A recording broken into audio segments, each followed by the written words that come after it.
We're sorry. Due to a higher volume of calls, the podcast is going to be delayed. Please hold on the line while we deliver your podcast. Okay, I'm just messing with you. But you know when you hear stuff like that, like we all remember that whole thing. Meridian Mail, mailbox number. But those are IVR systems. Imagine that you could go from IVR, which is just intelligent voice routing, to real, actual, interactive, conversational AI. And even better, it's not waiting for you to call it, it calls you. And if you aren't already excited about it, because trust me, you will be by the end of this chat with Brian Podolak from Vocodia, let's jump in right now.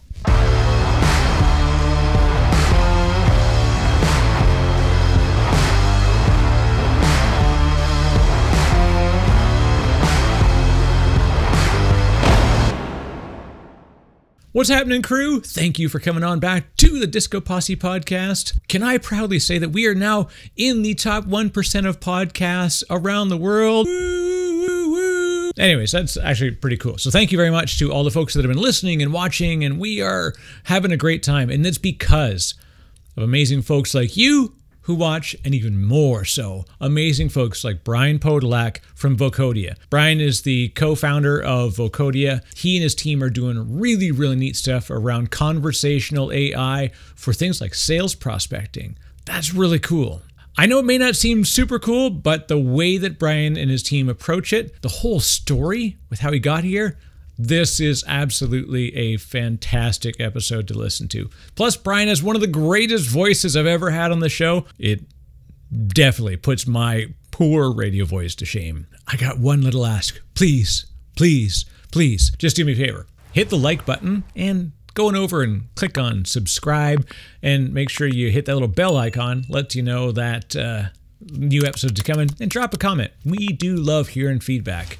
But let's not wait it out. Let's get to the good stuff. This is Brian Podolak from Vocodia on the DiscoPosse podcast. Hi, I'm Brian Podolak, CEO and co-founder of Vocodia here on the DiscoPosse podcast. You got a perfect radio voice, Brian. This is it. Like, this is, you make it easy for me. I just gonna go. I'll come back in an hour. You'll have a great show all on your own. No, I like to talk, but I like the conversation for sure. Yeah. This will be good. Thank you very much. Yeah. This is a real honor to share a mic with you. I really dig what you and the team are doing. And I've had a few folks on that are sort of in the area of this idea of like conversational AI, but it traditionally is at the sort of the drift chat type of layer. And being able to go farther and really see the power of what we can do in voice technology is super exciting to me and a bunch of people that I've talked to. So we got a lot of people who are going to be sitting in, and the good thing is we're on camera, so it's not like you sent a voice assistant to do this for you, Brian. But the next time we should actually bring a third party, have some Vocodia, technology helping us out with the podcast. 100%. Every time I do a demo, people ask, "Is that really you doing the demo?" Yeah, happens all the time. Well, thanks for having me, Eric. Appreciate it. Yeah, if you want to give a quick sort of bio and your background, Brian, for folks that are new to you, and then we'll jump into the Vocodia story. Absolutely, absolutely. So make a long story short, about 17 years ago, I was relocated to Costa Rica to help manage a call center a friend of mine was running. And make a long story short, within a year, he decided, I don't want it anymore. You take over. And we went from about 20 agents when I was there to about 600 at our peak. And I always said, I love the business, but if only I could do it with less people, right? And the challenge with that call center business is it's easy to find 5 or 10 people to do a good job. A lot of times it's harder to find 100, 150, or 200. And so between things of turnover rate, training, just hiring, HR, et cetera, we've always thought this would be a neat concept. And the genesis of this was that we had a client that we had what we called a retention campaign. Basically, people who had a recurring charge on their credit card would call us to cancel. And our job was to try to have them stay on just one more cycle. Make a long story short, every call you get in, most people are very upset. Nobody says, hey, you've been charging me $40 a month. Could we work on it? It's usually, I hate you, I want to kill you, these kind of things. So it's a very hard campaign. Our turnover rate was approximately 900%. So what we did is we had the agents as an idea to start their first line of, "Hi, my name is Brian. How are you doing today?" Each agent pre-recorded it and pressed a key on their keyboard to say their opening line. Well, the agents loved it, and immediately they had like 10 or 15 of their most common lines pre-recorded on the keyboard. So now you took a job where you're getting beat up all day and made it a little bit fun and just took off a little bit off of you. And having that energy on that initial call, as you can imagine, in the morning compared to after 6, 7 hours of getting beat up being pre-recorded, made a noticeable difference. And that was kind of the genesis, I like to say, of where we are today with our technology. So my background was running large call centers for very big clients, consulting with other call centers literally worldwide. We owned our own centers in Costa Rica, Panama, the Dominican, etc. Consulted from the Philippines, India, and a lot of other countries you probably never heard of, like Ghana, etc., that we actually had centers into. And it's a very, very great business. It's a very big business still to this day. And to be able to do that internationally was a lot of fun. So I'm very, very happy on where we are on the journey today. Now, this is an interesting thing. Boy, oh boy, could I use that? So I could do my podcast that way. Just have everyone just be like, hit F1, that's a great question. How does that affect Exactly. your business? Yeah, exactly. Tell me your history, right? Yeah. The story of it and the reason why it's been meaningful to customers and to your folks that use the platform is super important. The raw technology is incredible. Like the excitement I get when I'm like a nerd, so I get to nerd out. I'm like, ooh, all right, we're going to talk about some real nerd bits. So the good thing is we can kind of cover both bases. But really, the truth is, for most folks that are listening, we can nerd out all we want, but in the end, the story of how it actually has delivered meaningful value to a human is the best part of technology. And when people hear stuff like, voice assistant and AI and conversational, voice, centers, they worry. The first thing is always like, oh yeah, you're taking away jobs. And so we're going to get right to the good stuff. Let's do it. Dispel that rumor. Well, ironically, what you're talking about is true. When Jimmy and I first started having a little bit of our breakthroughs, and I'll nerd out later with you, but when we started having our breakthroughs was pre-COVID. When we first got a working model was right before COVID was hitting. I was actually consultant in the Dominican at the time and had to come back because COVID was just starting to become an issue where, and it was so early in the early days. I remember saying, "I'm not going to get back home," So I jumped on that plane, got home, and people were just starting to wear masks at the airport. And so we got over here. The narrative when people heard about the technology and started hearing the demos, they said, "Oh, you're going to replace jobs. You're going to take jobs from people." Well, now fast forward from COVID, and you have what a lot of people call people who don't want to work. And where Right. we're focused on is not replacing people at all. It's augmenting existing processes. It's helping fill the holes in an organization. So we definitely are not there to replace anybody. We're just trying to help fill in.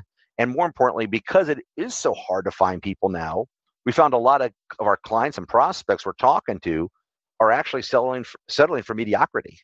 So for example, let's say you have 100 people on the phone and there's 30, you'd like to fire them today and get rid of them and they're just not working out. But your fear is you can't replace them, so you keep them on the phone. So what happens to your client now? The end user is now dealing with somebody who's probably not doing the best job for you. So Right. everything on our design, not technical at all, was thought about the end customer experience first and making sure that experience was perfect. A lot of people compare our technology to IVRs, before, as they're trying to understand it. And I always like to say I did my dad test. When my dad was able to get that call and go all the way through and had no problems, that's when we knew that we had a working product. Yeah, but we're And definitely 100% right now. We're having more and more clients come and say, "Listen, I need 20 more positions, 50 more positions, whatever it is," and that's been our strength right now. yeah, I think the thing we have to remember is what is the actual purpose of that call center experience. It's a way that you can route to somebody, and IVRs have been the death of any hope for that for so long, because it's always like, how many times do you get on, and you and we've been around the industry for a while. As soon as like, hello and welcome to X call center, you're like, me, I'm hitting the zero button, pound, pound, pound, Sure. one. Like I'm doing whatever I can to exit out of the menu. Like I'm trying to trigger it to fail. So like one moment, we'll get you. You want to get to a person. Yeah. And you're like, I want to fast forward to the human part because they're true, false, if then else. They're not really, they aren't guided conversational processes. And this is the gap that people don't see. So we do this up front, kind of like pre-interview through the IVR, which just enrages the person to the point where then by the time they get to the human, they're like, look. No, you bring up a good point, Eric, and that's exactly what we try to avoid. For example, about 2 months ago, I had an airline issue. I couldn't change my ticket, and I couldn't do something online. It was one of those errors, had to call in. And this particular airline, when I called in, it was a 3-hour hold time. They didn't even have the we can call you back option. So I'm on hold for an hour. I'm going around my day. I'm hearing this music. I was getting so frustrated. Finally, somebody picked up on an overseas call center. And unfortunately, due to this COVID thing, we have a lot of people who are now working at home. So you're in a third world country, not even in a proper call center, trying to work from home. And this poor person, let's face it, they're trying to make a living and provide for their family, right? Yeah. And I'm talking to them, and all I hear is this, and I'm trying to talk to them and get my conversation out. And now I don't want to hang up and start over for the love of God and starting that process over. So my experience was horrendous. Again, the end user experience has got to be as good, if not better, than a human for a new technology to be adapted. People don't want to adapt a new technology if it's lesser quality. Ironically, they'll settle for lesser quality people before they'll settle for lesser quality technology. So we had to make sure at any time the AI got stuck. And AI in general has to be, not to geek out too much, but it has to be trained. Just like when you hired somebody, you have to train them. They have to learn. So if the AI does get stuck or it gets asked a question it doesn't know how to reply to, one of our preferred options, and we have many, but one of the preferred options is, hey, you know what, Eric? That's a great question. I don't have the right answer. Let me get you a supervisor and immediately get them to a human. So it asks a question one time. If it doesn't know or if it's stuck, immediately transfers. So when we first do an implementation, there might be a little more transfers in the beginning as the AI learns. But one of the ways that we speed that up, and again, to get immediate, better customer experience, because again, nobody wants to implement an AI and have it learn with real customers, is we can just upload 500, maybe 1,000 recordings of agents on the phone to help train the models. So we basically take 3 to 6 months of training, and we can do it in a matter of days now through our AI modeling process. And that makes that initial rollout to give that end user customer a much better experience than any IVR type technology that's out there. Yeah, and this is really the differentiator that we've got with the technology available to us now. It's much more both democratized as far as availability and then commoditized in that it's being broadly used. So then the pricing is no longer this, real sort of platinum pricing for a coal experience. Like you're able to now leverage back-end technologies that are continuing to evolve now even beyond before, where you'd be like, Brian and his team are developing their own machine learning. They bought a data center. They filled it with stuff. They're teaching it, like you can leverage other technologies that have broad access to scalable architectures. So, and then that lets you be, your business now can empower the person who, God bless that poor call center person or a call center manager or even a CIO for a company that has a significant call center presence. They shouldn't have to care about the technology that's could do something for them. They should be buying services. Correct. And one of the things that we thought would be our key to, so we had a couple of challenges in the beginning is, especially if you're doing an outbound pre-sales call. So let's just say you filled out a lead to buy a product or service. You actually want somebody to call you back and actually speak to them about that product or service. So when you get that call back, you want to be assisted and make sure you get routed or have the right information sent to you. So for example, you're looking for a quote on health insurance. An agent's going to call back, verify if you're under 65 or under 65 to see if you need a Medicare package or one of the Obamacare packages. And then there might be some budget restraints. So there's a lot of questions. We could have a true conversation. And what's the great thing about it is this. When we first started doing this, we had latency issues. Now, if you do an inbound call to a bank and you lost your credit card and they say, okay, let me pull up your information on the system, we're used to delays. So Right. you don't notice a latency in a conversation on an inbound or an inbound customer service type call at all, or very little. But outbound sales, if I say, hey, how you doing today? And you say, I'm fine, and it takes me 4 seconds to reply to that, it just kills the conversation. So on the technology side, we developed our own proprietary NLP, which is the brain of an AI. And it's the only AI we know that's been 100% trained only with call center sales conversations. So that was all of the training we gave to it. Then the secondary thing was getting that latency down. So now we're literally about the 20th of a blink of an eye, or about 5 milliseconds per response. But then we connected to a VoIP switch. Well, now VoIP has its own set. So we're Right. very fortunate. We were able to get Omer Khan, our CTO, who came on and said, listen, I'm not going to work for a startup. I hate startups, but I'll be a consultant with you. And 4 months later, I wore him down. He's now our CTO. And he developed a VoIP switch optimized for AI, not just our technology, but AI in general. And our response rate on the phone calls is just extremely quick. We don't have, I don't want to say no latency, but it's basically almost immeasurable. You cannot even hear it. In fact, the last recording I sent out, Eric, somebody thought I edited it. It was that fast, So we actually do live Wow. calls Yeah. to show. Yeah. But as you said, go back to your other point, now you have the customer shouldn't be worrying about latency, shouldn't be caring about voice switches. They want to implement this and get their customers sorted and helped. One of the other great things about the AI is it doesn't want to hang out and be your friend. So, for example, Eric, you call in, you're just like, I just need a health insurance quote. I'm going to use health insurance a lot because we just got out of open enrollment. So you're going to call in and I go, Eric, where are you from? And you say, I'm from Jackson Hole, Wyoming. And I go, oh my gosh, I have a brother in Jackson. And I start talking to you about a restaurant down the street, and you're probably being polite, but you want to get to the point, right? Yeah. So what happens is one of the stats that people look at in a call center is what's the average time it takes for an agent to handle a call? And let's just say you have an average of, let's say, 5 minutes. So many times when we implement, that number goes down by 30% because we're staying on script, we're getting to the point, and you as a customer now are getting what you want quickly. You're not hanging out, you're not having all the blah, blah, you're getting to the point. Customer experience is happier. We're spending less time on the phone, getting more transfers to wherever the sales reps are.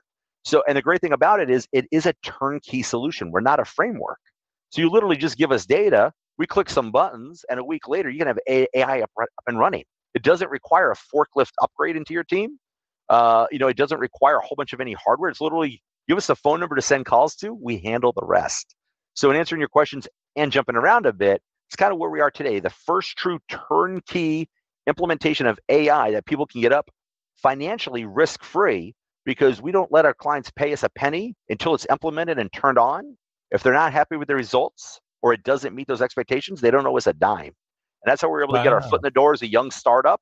We're very confident in our skills. Of course, there's a lot of understanding a client's scope of work and requirements before we do that. But we've only lost one client thus far since we started. Amazing. Amazing. Ask And ask, really, ask me why I lost them. yeah, exactly. Now that's the fun Yeah, part. Now, yeah, when you say you've lost one, that you've already laid the groundwork that I gotta ask now. yeah.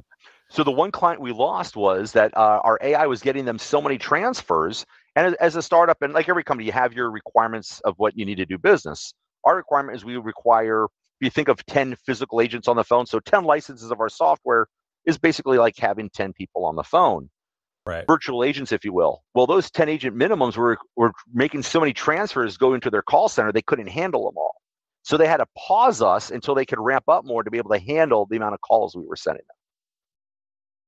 And that is it's an Eli Goldrat, problem of throughput and the theory of constraints that was highlighted. So yeah, that was just Yeah, purely market timing with that customer, which is really good. 100%. Yeah, That's yeah, and it's the right reason to actually step back too. So as a business owner, right, you have to have the respect to be able to share that story and recognize where it wasn't the fit.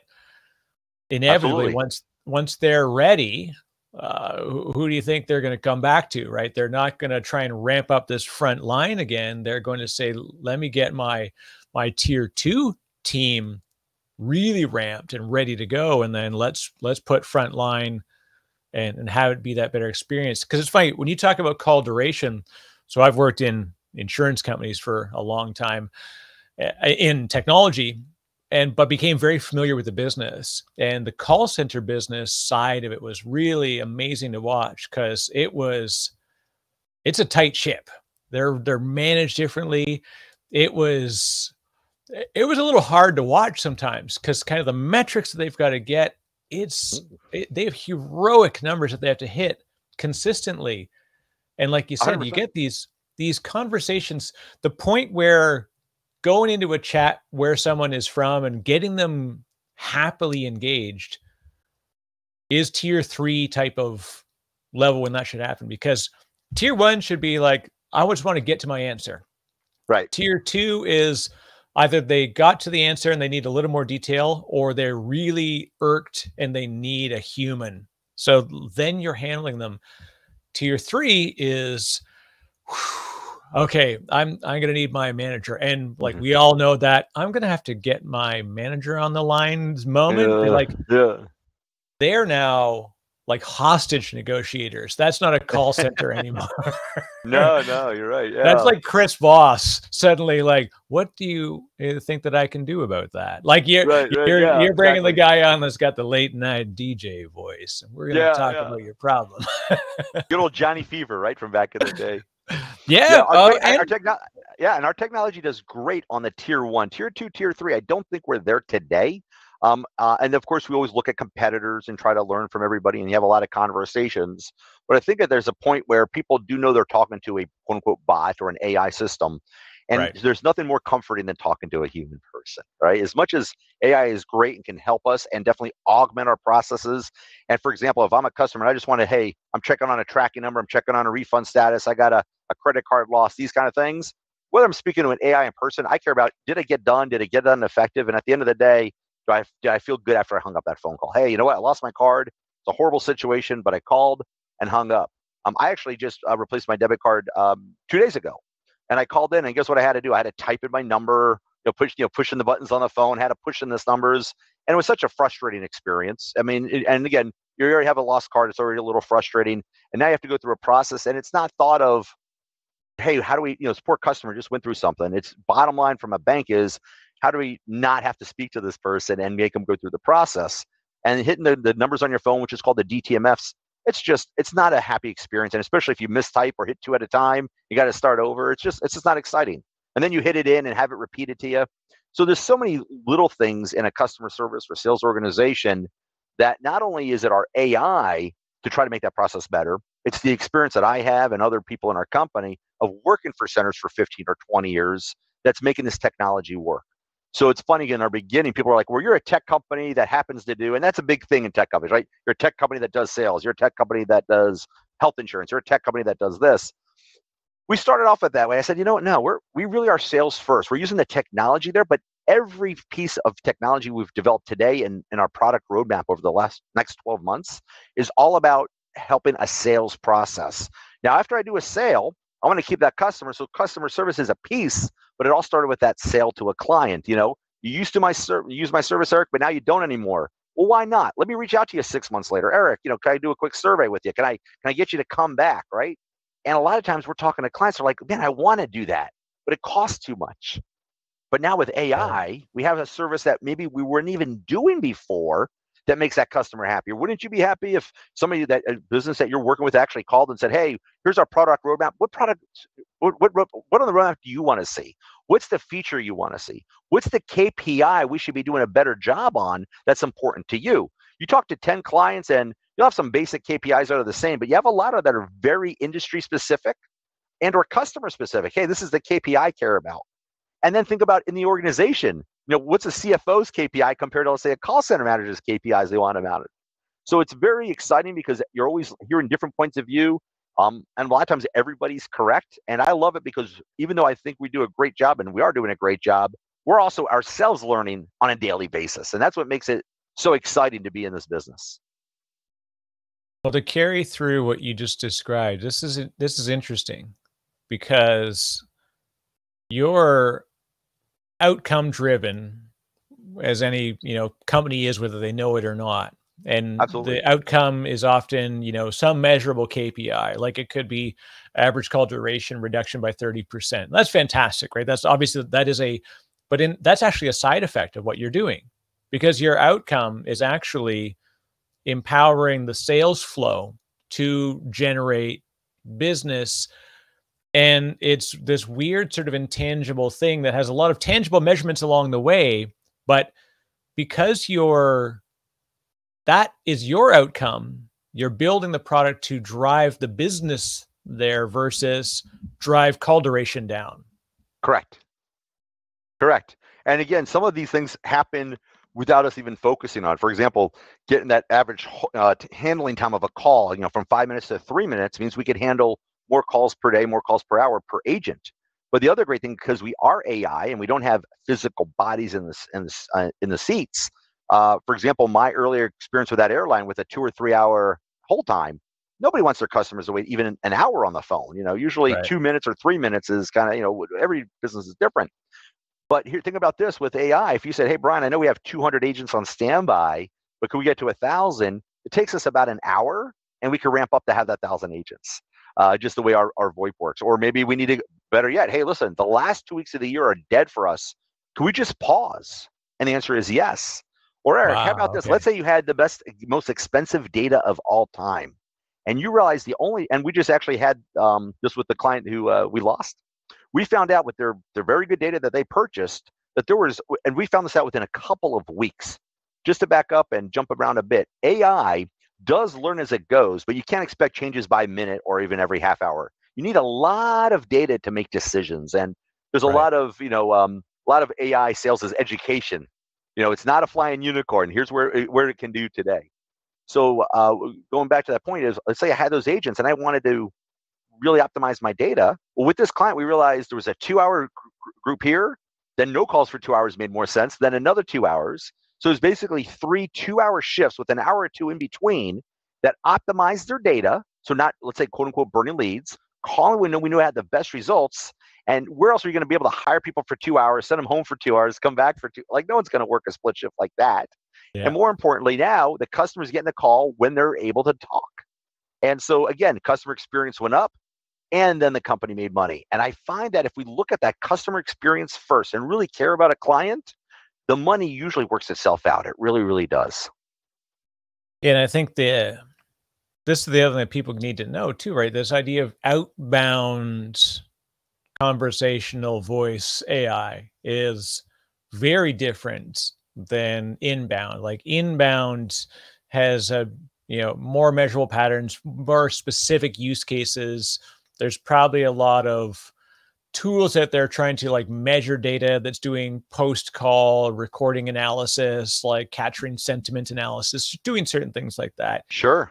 Tying it into customer record. There's certain things like there's stuff that's very much about enhancing the data and customer knowledge, not the experience, but the knowledge, with then the trust that they can use that knowledge through the customer record to empower a call center rep or an agent or a sales rep to then have follow-up, which will be more meaningful versus you're literally, I'm going to go find people and I'm using conversational voice, AI to do this so that then when they're at this, we empower people to take in this knowledge. And then you can do the handoff right back. Like, let me grab someone who can take care of this question you've got, right? And then immediately hand to a person that they're warm, they're nurtured, they're engaged. Right. That's awesome. Yeah, one of the other neat things we do, Eric, because we're a turnkey solution, we're not just saying, hey, we're the AI brain, so anything that's telco or VoIP related, go talk to your vendor. We've built this all in one package. So now, again, making sure that the customer experience is best, regardless of AI. But because we control this technology, I could do things like this. Hey, Eric, I see you're calling back in. Last time you spoke to Brian, would you like to speak to him again? I don't need AI to do that, but I need to handle it at the switch, right? Yeah. But we've also had some pretty funny experiences. I had this great message from basically when we first developed this. I said, yeah, it would be great. Let's go help a whole bunch of hedge funds and VCs and all, and they're out there trying to raise money to be able to fund companies. Let's use our technology to help them open accounts to raise money to then invest in us. So one of the first companies we were trying it with, he sent me a message, and I love it. I still have it on WhatsApp. It's screenshotted in my LinkedIn.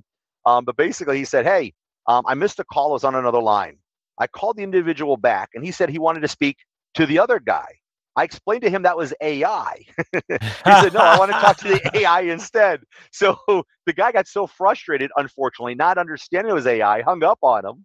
And so we've had some interesting stories as we've gone, but just shows how conversational and human-like that this experience is. And remember, artificial intelligence, all it is a way for computers to think and act like a human. That's what we're trying to do.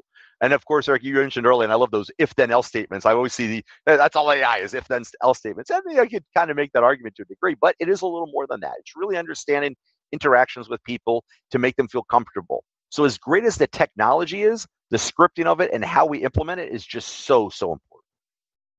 Yeah, the last thing you want is like, hey, we've got this, beautiful framework that you can do, and you've got to learn now, VML, some new markup language, some new proprietary thing, or God help you, it's written in JSON or some bizarro, coder unfriendly language. So you basically need to become a coder. Then you need to hire a team of experts. Like, I love the turnkey approach, because that's really, I've looked at a few different ways of even like rudimentary, like call flow handling for stuff. I use a product called Go High Level, and it's very good at SMS based capture, and it routes it to your phone. So like I can enter into a text conversation pretty quickly, and I can build some very simple upfront stuff. Right. Nothing more than that, right? However, there's lots of other third-party things that are like, we can take that call, that initial SMS, and then we can route it, and we can add more knowledge to it. But then I've got to train this bloody thing, integrate it with my tool, and now I own the relationship between these two texts, and I own the programming of it. So I would never go down the road with it. It's just not in my best interest to, spend the effort there, because the ROI for me is not there, But if it was out of the box, I'd be like, let me give it a whirl. And that's the fear of a new technology. What's the cost to learn it? What's the cost to understand it? What's the cost to implement it? And then if it doesn't work, I just wasted time and money. And on top of it, that's what stops a lot of technology going forward.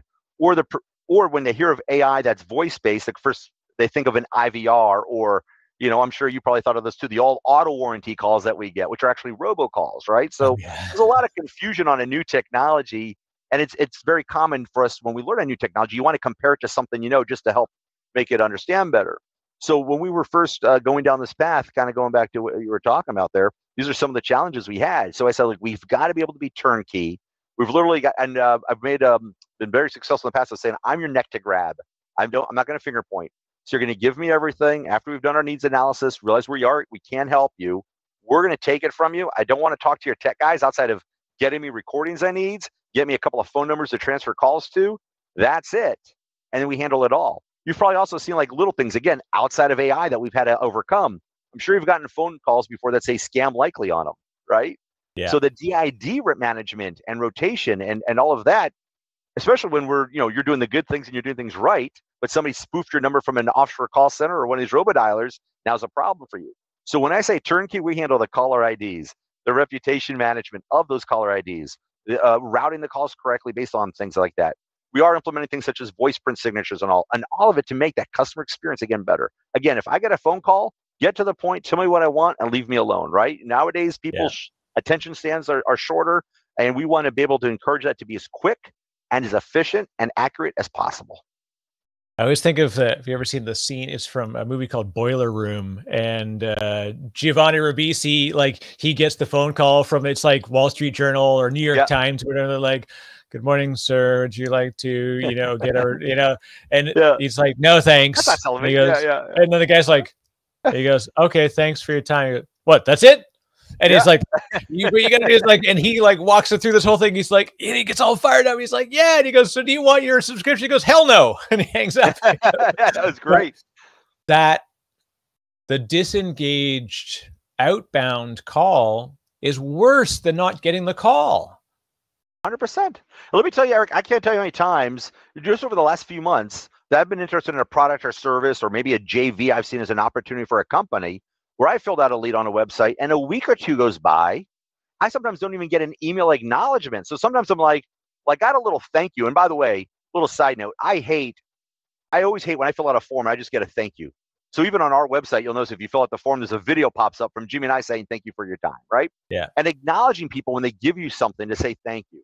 And so sometimes during our AI process, if we've even taken existing processes from companies, we've been able to consult and just try to make that process better so that the AI comes out that much better. So for example, if I called you and I said, by the way, how old are you? Are you 65 or under? And let's say you say you're over 65. A lot of people go, okay. And they keep going down the script.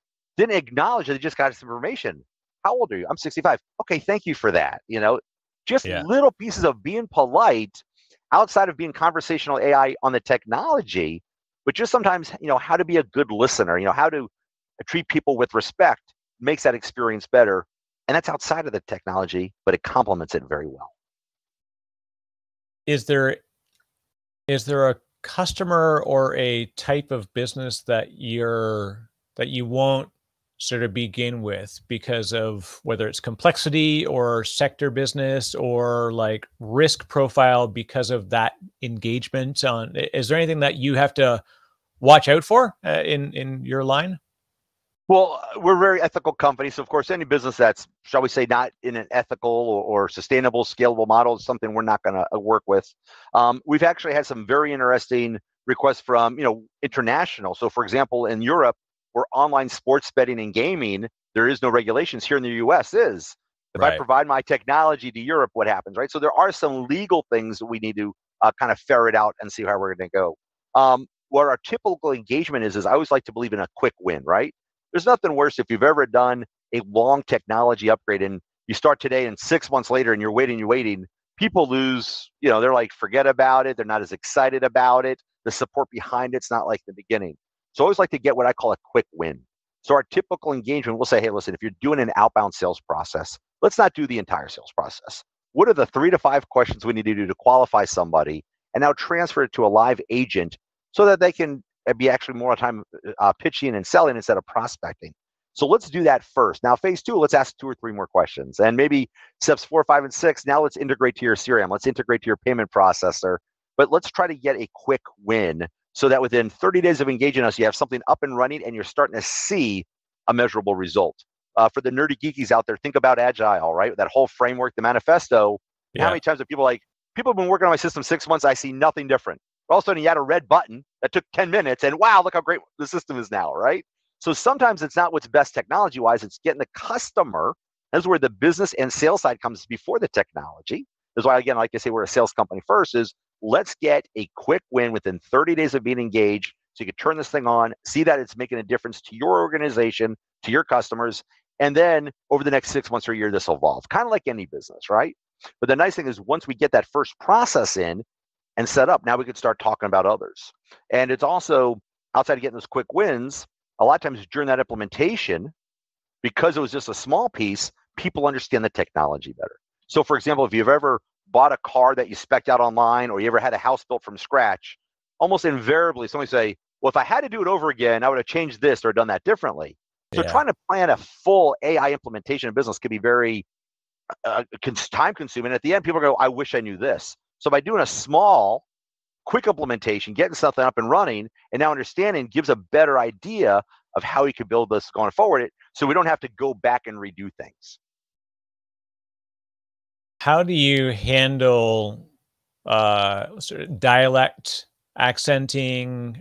There's a lot of linguistic challenges, especially when you have global audiences, you're serving multiple geos. I mean, some people even make fun of me because I speak Canadian, not English, right? I still say process and project instead of the proper way, as I'm continually reminded. My wife is American. Our poor kids are going to be like just so broken. They're going to sound half from New Jersey and half from Toronto, and it's going to be a really strange mix. Sure.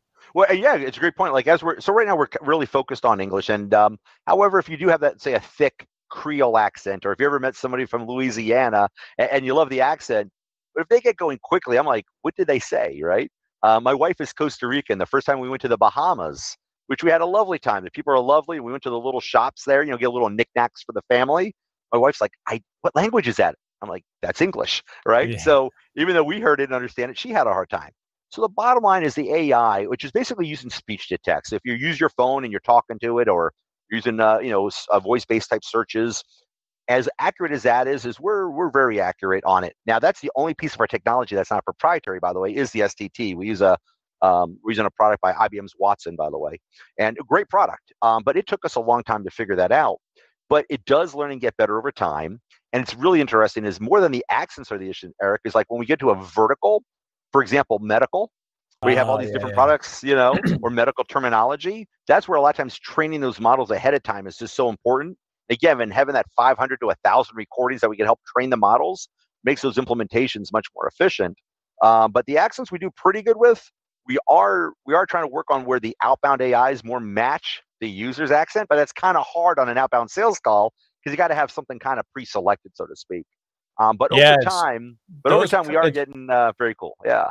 Those things of like the nuances of an industry and like even just we have the curse of knowledge as humans, right? So we throw acronyms around, and the difference between an IVR and an IV drip are fundamental, right? But IV could have multiple meanings, right? There's like lots of, if you go from one place to another, even the same acronym can be meaningfully different between industries, and you have to be able to adapt to that. So that's a unique challenge of doing this stuff. So you folks are doing pretty cool things. Well, one of the things what we've done is, and Jimmy, who's my partner, and again, there's no Vocodia without Jimmy. It's amazing the brain he has and how he came up with this. So we started going down, and you're talking about the acronyms. And by the way, why is acronym such a long word? But I digress. But sometimes you hear it on a call, you write it down to look it up, and you go to Google to search it, and you'll see 20 different meanings for it. So, for example, we call actually our AI a DISA, which is a digital intelligence sales agent.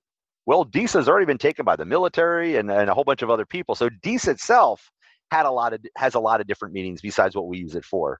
And so it's really hard to come up with an acronym that probably nobody has used before, which is very interesting. The other thing the best thing you could have is when you Google it, as long as Urban Dictionary isn't the first response, you're in good shape. You know what? There's probably a different type of podcast. I would go into that further with you. But yes, so we've had those before. The other nice thing, what we do is we tried it, even though we have our main conversational model. So think about it this way conceptually. In any call center outbound campaign in the world, you're going to have common rebuttals when I call you. Who is this? Why are you calling me? How'd you get my information? They'll say the top 10. I'm not interested, right off the bat. And you have these top 10. But again, as you talk about industry or vertical specific, like if we're in legal or we're in home services or whatever, you're going to have different acronyms and different learning. So even though we have our base model for, let's say, general conversation, we also have our models per vertical that get better and better. So as a company, we decided we can't be in every vertical at the same time because we have too many models we're trying to train, right? So we've tried to be within 3 to 5 verticals tops at a time. And until those are up and running 100%, we don't want to go outbound to other verticals just because we know what time it takes for that model to be trained. But the great thing is once we have, let's say, a health insurance type client set up and running, we now have a model trained that allows us to go after other insurance type products, whether it's wellness checkups from a doctor's office, appointment verification for a hospital, health insurance quotes, benefits verification, which is a huge call. You know how many doctors call a health insurance company just to verify benefits? Last time, and again, you're in Canada, you don't have this issue, but us Americans, we've all been to a doctor. In fact, I just had an appointment where I already had a fax in, or they said fax, which was great in this day. I took a picture, sent in a copy of my insurance card so they could call in to verify benefits. How is it in 2022 that people have to call in to verify benefits? Because you're calling in because somebody's looking at a screen. But however, that's another problem we can help with. Yeah, even when you get like interagency stuff, that always drives me a little bit nutty when you think of like the government work, and like I used to always get it when I would like fly, and you have to be careful how cheeky you get with those, the folks at TSA, because they have to be a little bit more bland. But they would say like, when was the last time that you crossed the border? And I'd be like, be honest, I fly a lot. And I can't remember, and you're probably looking at the date right now, so whatever that is, it's right. Yeah, exactly. I think it was about 3 weeks ago. yeah, for sure.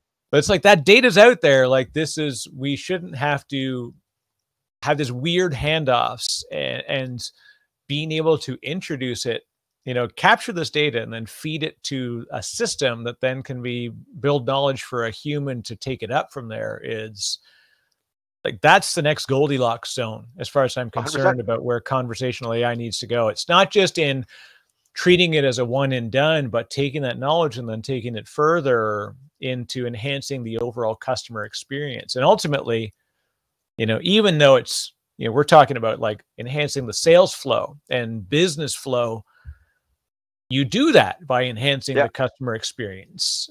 So that ultimately is always the true initial goal. The end goal is that, what does that generate? Yeah.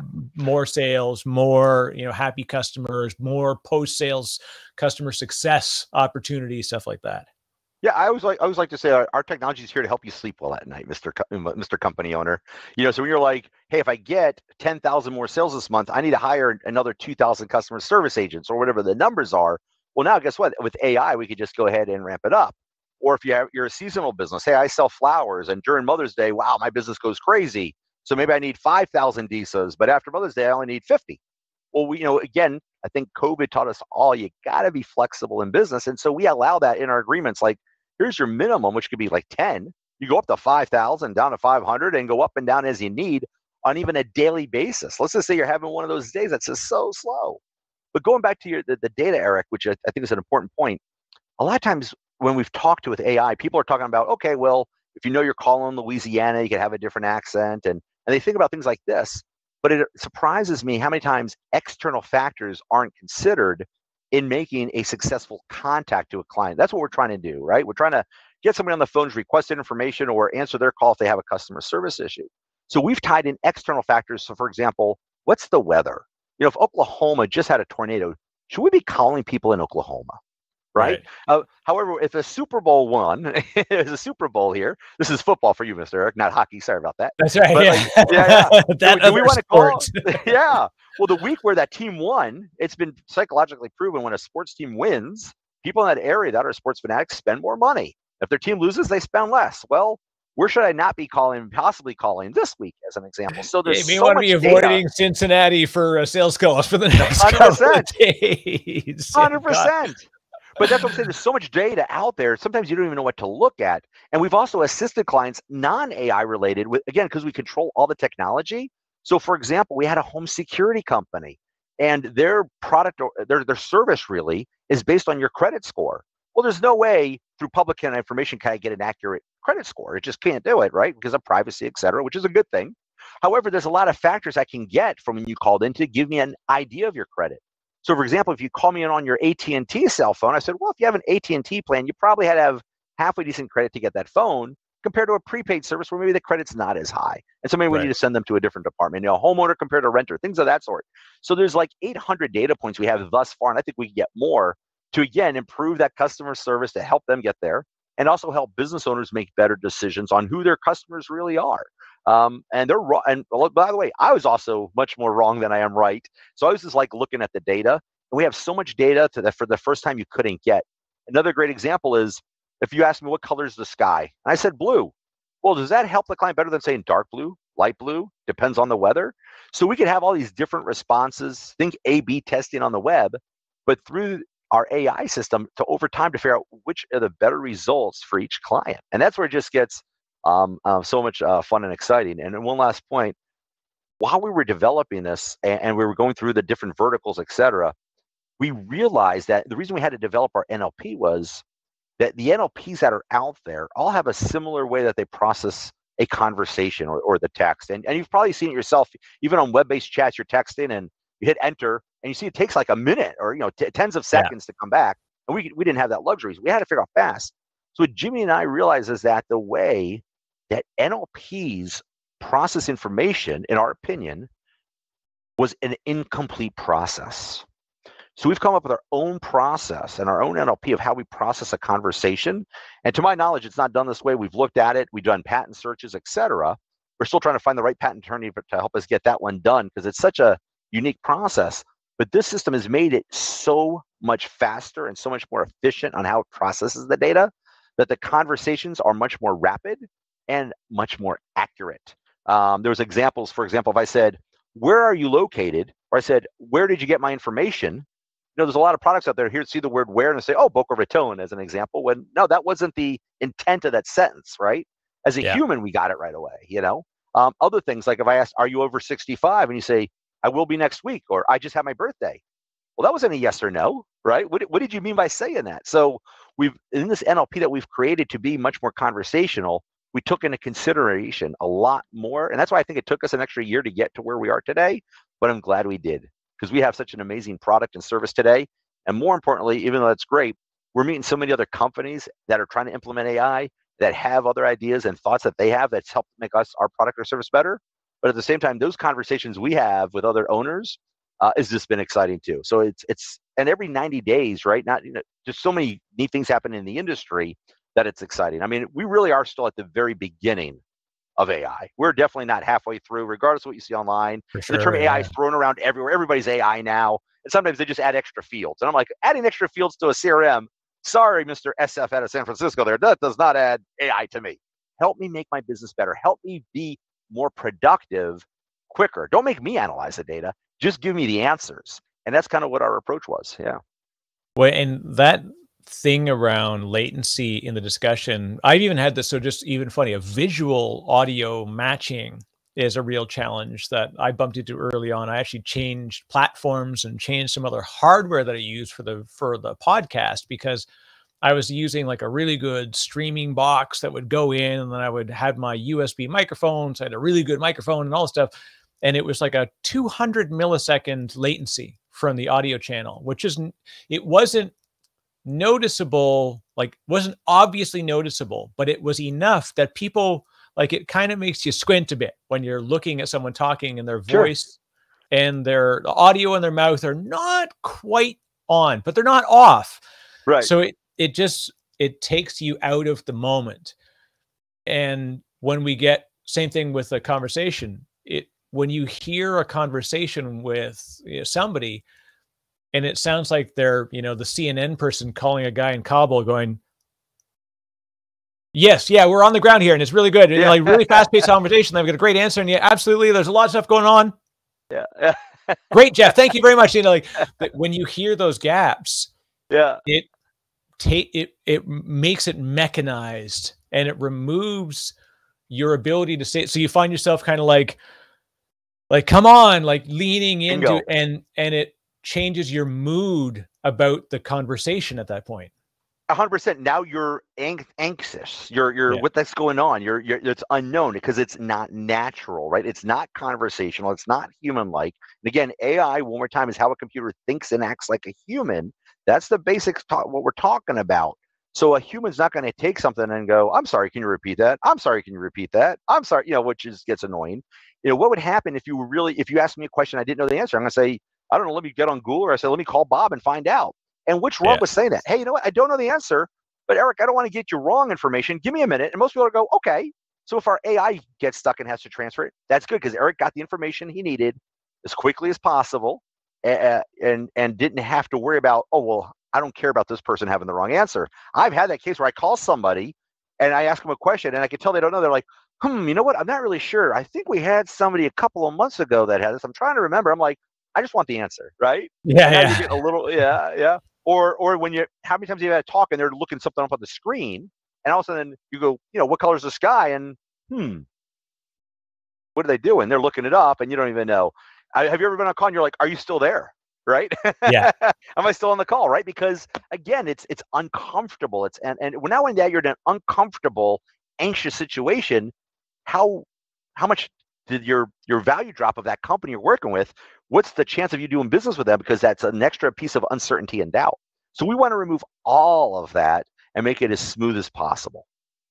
But the challenge we often find too is if you're experienced at calling a call center, you're actually not the target customer that you need to have. Like, so you and I, we joke about like this stuff because we've been inside it. I've helped build IVR systems. I still remember Meridian Mail, mailbox number. Sure, absolutely, I know the voice. It's burned into my mind. Like I know her voice.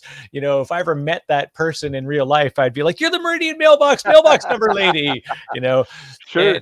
And we have to build these systems and think like systems, but the people that are really affected by this are the people that are just calling to talk to a human to get a question answered, or they're getting a call now, an outbound call, and they want to be engaged and they want to be able to have a path to somebody, not to have an outbound call. Can you imagine this, right? An outbound call, and then someone responds back with, "I'm sorry, I didn't get that. I'm sorry, I didn't get that. I'm sorry, I didn't," like, you would end up having somebody who's like, "Look, you called me." Yeah. And then they'd be screaming like Samuel L. Jackson, "English, mother effer, do you speak?" Like is yelling into the phone. Terrible experience, right? So absolutely. Yeah. Yeah. So your stuff you're doing is wild. that was what's her name? Oh, Pat Fleet. She was the one who did most of the voices for AT&T back then that we all knew when you would call. You know, the number you have called is, and that kind of thing. Yeah. And she worked with was it Susan Bennett, and I forgot the third name. I know a lot of telecom nerdness, but 100%. Well, I'd say the one thing I almost want to get you to say is, because you have such a fantastic voice, I almost wanted to just hear you say like high and ball 3, high and wide, just a bit outside. You've got a perfect like announcer voice. You know what? I had a very, very short-lived radio show in the 90s, and we were taken off immediately because nobody wanted to hear what we talked about. And because it was just me and my friend, and we were just BSing. But I appreciate the compliment. I've heard it a lot. And I do get told I'm animated, which is when I do the voices for the AI. So in our very beginning, when we had our first recordings and we were kind of showed off, and Jimmy and I said, "Listen, we've gone the organic route in business before. This is not, well, our technology is too strong. Well, let's get some money behind us and really push this. We have a big, like any business, you want to be big, you need some resources behind you, right?" Right. Yeah. So as we were going out there trying to find investors, and we would show recordings, we had people not calling us back. I'm like, I thought that was pretty good. And what we found out was a lot of people thought it was fraud. Oh, that's not an AI. You're just talking to somebody and you recorded it, right? So I actually made our first AI is me talking to me to remove that doubt. But I'm very animated when I talk, and can be. And so a lot of people just laughed at it because the AI took on my personality, like, okay, and things of that sort, So it went a little extreme, but it was still kind of fun. Yeah. But I appreciate the compliment. Thank you. Yeah. When you go that route, and that's an interesting thing, right? Like the bootstrapping and revenue funded, and that decision to go the next phase of growth, especially because you've got a strong amount of technology investment you've got to make. What was the sort of driver that said, "We're ready and we need this"? Yeah, there was a couple. Number one, again, it took us about a good year to get past the latency issues. It was just too slow. And of course, we were trying to do things like where you cache the recordings or cache the voices. And, you go through all these tests. And actually, our first one that we tried to put into production with a friendly client where we just wanted to test, Jimmy said, "Okay, listen, this works great, but it's got to cache the calls. So your opening statement to an individual has to be at least 7 seconds long so we can load all the data." So I'll never forget. It's like, "Hey, my name is Brian, calling with XYZ. So how you doing today?" And like we actually put the us and whatever. So actually, another guy who worked with us did the recording, did a great job, and just vamped. And so the funny thing is that initial thing of saying, so how you doing today? That's a human thing. You'll never hear an AI really do that.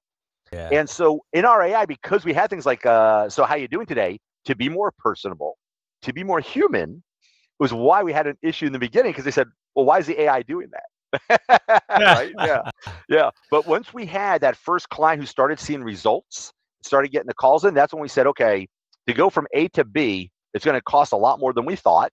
And unfortunately, AI processing all is still not cheap. Any engineers or developers you need that have that skill set. And remember, when you're in a brand new industry, and AI really is brand new, you're not going to find people with 10 years of experience in AI.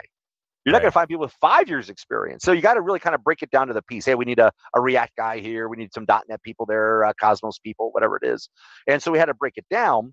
Well, all those people cost a lot. So in the beginning, Jimmy and I have been very blessed that we had enough friends and family to actually work with us, knowing that, hey, we're a startup. This may crash and burn. You may never get paid, but if so, here's some stock. But we got past that where people are like, "Well, this is great, Brian, but I still have electricity to pay. Right? I still need some money coming in." So that's when we said, let's go ahead and raise that first $1 million. Let's get out of the garage into an office. Let's raise another $5 million. Let's get the product done. Let's get into revenue by this first quarter. And we're going into revenue, this first quarter, which is great. But now our next thought as a company is it's a lot quicker to buy revenue than generate it. Remember, not everybody knows conversational AI for call centers exists. So there's not a lot of search results for it. So there's a lot of educational sales, which traditionally cost more. So what we're doing is we've been identifying targets and trying to buy complementary technologies to make our product better and get to pieces quicker and also add revenue because they also have a customer base that we could sell into. So it's been an exciting time, but our next raise is definitely more about acquisitions than implementation, just to get that revenue quicker, to get our valuation higher. But the initial one was just like, we need a few good people, and they're not going to work for shares anymore. They have some bills they need to pay. And I'm really glad we've done it. We've got such an amazing team. We've been, again, so blessed. I can't explain it. Luck, whatever you want to call it, that we've been able to find the people we have to work with us and take a risk as a startup.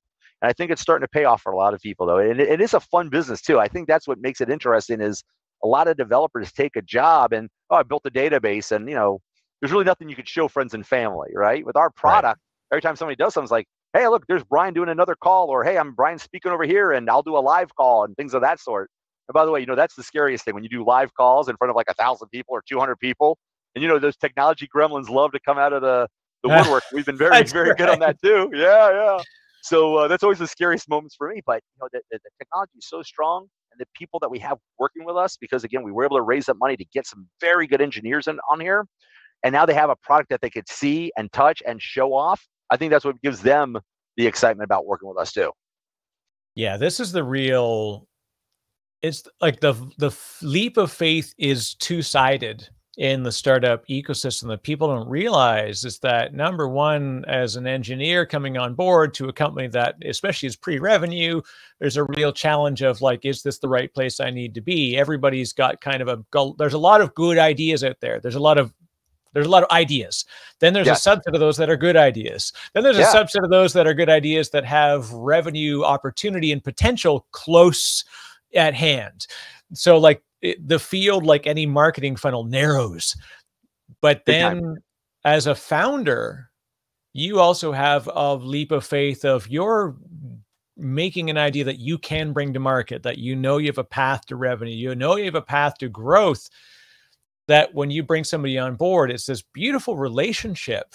Those like early employees where you learn so much from each other, and it truly is like a family, which I know gets overused. And in fact, people get sometimes really angry when you say, like, if your company says that it's like a family, it's because they're going to abuse your hours of your week. You're like that could happen maybe, but I found quite the opposite. Like I started with a startup and I was like employee 200. So there was a big family already. Yeah. But we grew and grew, and I saw that culture maintain with growth. And it's challenging to maintain that culture, but that two-sided faith continued so much through it, which was a beautiful thing. Well, we took some chances in the beginning. Again, I usually use the word team more than family because I always want that in the concept, but 100%, but some of the things that we did in the beginning, which was, looking back now, I guess was a little gutsy, and hindsight's always 20/20, but one of the things I'm glad we did from day one, as soon as we started hiring people and bringing them on full time, saying your vacation time is unlimited. If you feel you need to take off 2 weeks or 4 weeks or whatever time you need to take off, I'm not going to give you 2 weeks of vacation pay. Take as much time you need. Keep in mind we're a startup. There's deliverables. As long as you meet them, do your job. So we took a little bit of chance to giving people to make sure that they understand that, this is a company, but I know your family at home is important also. So if you need to take off that week or two, I want to encourage it. And if the company's got to redo things around that, we'll do it. And a couple of our investors in the beginning are like, are you sure about this? And we're like, I know, it's a startup, right? It's a scary thing to do. And then also because, again, we want to encourage to get good people. Our cheapest employees, at the bottom line, we have nobody that's under $35,000 a year. And we could have gotten some people that were cheaper than that and probably saved a little money. But again, for even like, our base, receptionist up, we want to make sure everybody that came to this company realized that we do care about your time. We do value your time. And the other hard thing we did, again, as a startup, a little gutsy, was we got everybody, and again, you're in Canada, you don't have this issue, but we got everybody insurance from day one. So we raised a little money. We had to find those investors who agreed with those values and not just the technology, because as we all know, it's that team, those people that make something happen. And if you're having an issue with your AI, or you want to develop something, we want to make sure that that person who takes your call as our customer has a great experience too. And how do you do that? You got to take care of your people. So Yeah. we're very happy to say that every single employee that works for us, and I don't care what they do, has shares in our company. So if we're on track for a NASDAQ IPO June of next year, and if we get bought beforehand, great, but whatever. But worst case scenario, by 18 months or so from now on, everybody's going to have a nice little payday ahead of them, right? So we wanted everybody to not only have a good working environment and proper money and benefits today, but also have a future just like Jimmy and I are going to have. When it comes to road mapping and execution, I'm curious, especially because of the complexity of what you're building. When you look back across roadmaps that were 18-month roadmaps, how well have you been able to stay on top of it, and what are some of the biggest sort of things that you slipped, but for the right reason? We basically had to redo our VoIP switch. So before we had Omer working with us, we had another gentleman who did a great job. But again, remember, we were a startup. We didn't have cash. So this was like Jimmy and I out of our own pockets paying this subcontractor here, or, hey, I owe you one kind of things. And our initial switch did get us a proof of concept. It did get us our initial funding. And then Jimmy knows me pretty well. And the last couple of companies we worked with, I've outsold production. I know you're shocked, Eric, to hear that I'm a sales guy, but I'm a sales guy. So he said, hey, listen, with this switch, we're not going to be able to grow that quick. We're not going to get that many businesses. We're going to have a whole bunch of clusters, and this is not going to work. I think we need to start over because, again, it's such a new technology. What do you need to build, and how to build it, you don't know. Going back to my early analogy, you have a house built, you think you know everything, and then once you're in, you're like, man, now that I built it, I wish I could have done this differently or that differently. Well, this was brand new technology. There was no resource to say you should build it X, Y, Z. Nobody said the foundation should be 6 inches deep or anything of that sort.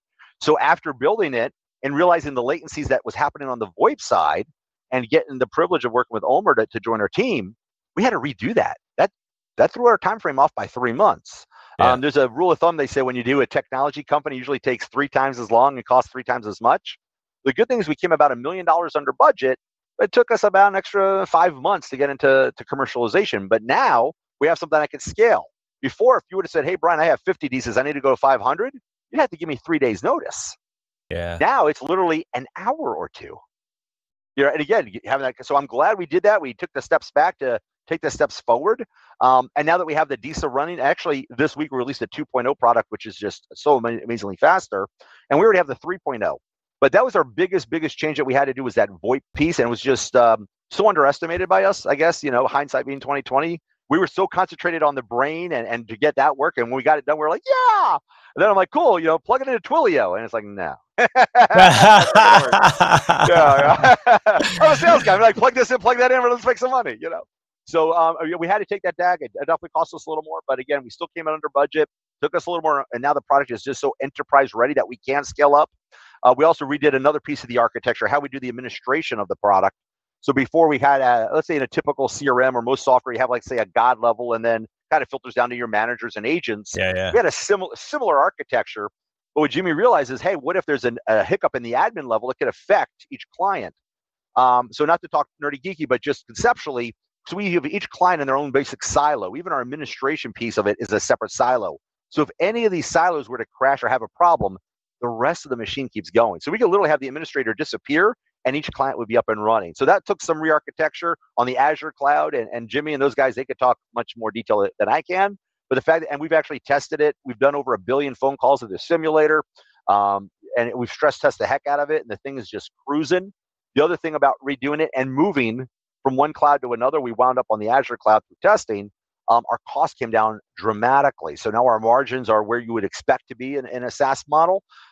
And more importantly, we could scale so much quicker. We don't have to order a lot more processors and memory. So we could scale without any forklift upgrades. To use an old IBM term there.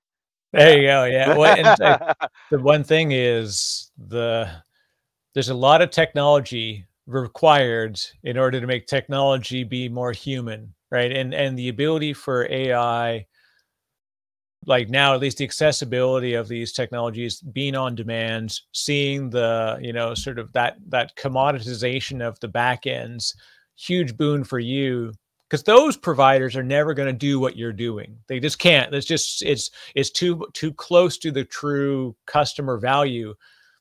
They're in the infrastructure game. They're in the services game. So this is a big win, because ultimately Azure is going to love you. Your customers are going to love you.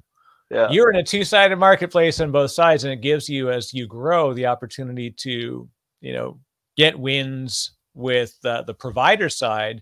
And then, you know, it's that the economy of scale starts to happen, and ultimately then the customer, the true winner of all this, is that end customer, the end, like all the way to the other person that's getting that outbound call from that company that's using you, that they don't have to know you've got Azure digital twin that's making, you know, something happen.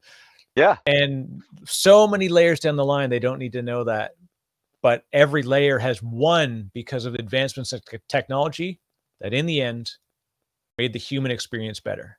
100%. And the other exciting thing on our roadmap is, even though we focused on voice today, you could, I'm sure you imagine, oh, well, I could also get a text, right? I could also do this through a chat or Messenger, WhatsApp, etc. Well, those conversations that you have over text and the conversation you have over voice are different. An email you get is usually not how you would speak to somebody when you would get an email. So how we converse going over different mediums is also a challenge, because, you know, if you got a text that sounded exactly how I was speaking to you, it would look weird, and vice versa. So the other exciting thing about our technology as we're going omni-channel is how to have the conversation adapt based on that medium you're on. So again, to make that customer experience better. And by the way, Eric, I may call you and you're like, I don't want to talk, but can you give me a quote over text? Well, why not? Yeah. Well, how come I can't? You know, and maybe there's some sensitive information you wouldn't want to do, but I can't tell you how many people are like, hey, let me just text you my credit card information. I would never do that, you know, but an end user might. So the technology, again, still in its infancy, still such a long way to go, but where it is today and how it could be impactful today, just to us is such an exciting thing. It really, really is. It is an exciting time to be in this world and being able to do what we do. I feel blessed because of the opportunities we've got, and excited by the ability to create those opportunities for others. This is, and you guys are doing great stuff. Like I said, your energy is infectious in the greatest way, because it will come through in product. It will come through in telling your story. And I really want to thank you for taking the time to share your story here. For folks that do want to find more, which they should, because this is a really wicked cool, as my Boston friends would say, wicked cool product. Yeah. So it's Vocodia. We'll have links down below. And Brian, if they want to get in touch with you, what's the best way to do that? Brian at Vocodia, and that's Brian with an I, at vocodia.com. That's perfect. And now the one thing I remember is, like, every once in a while you'd get these little things. There'd be like a little Easter egg that would come up. I often think about doing this with like a voice AI, because you get those ones, it was like the old IVRs, and then someone would say like, phone this number, and it would show up on like Reddit or somewhere, and it's like, you know, for English, press 1, for this, whatever, to hear the sound of a duck, press 9. Aflac. You know? I remember that. I used to love the Aflac one. We used to call in just to hear the duck. Or one of the vodka companies had Smirnoff. Remember, they had Yakov Smirnoff. You could call in and get a joke every day. Yeah. We actually have on the new website coming out, there's a couple of cool little fun things on there that we won't talk about. We like for people to find. Yeah, absolutely.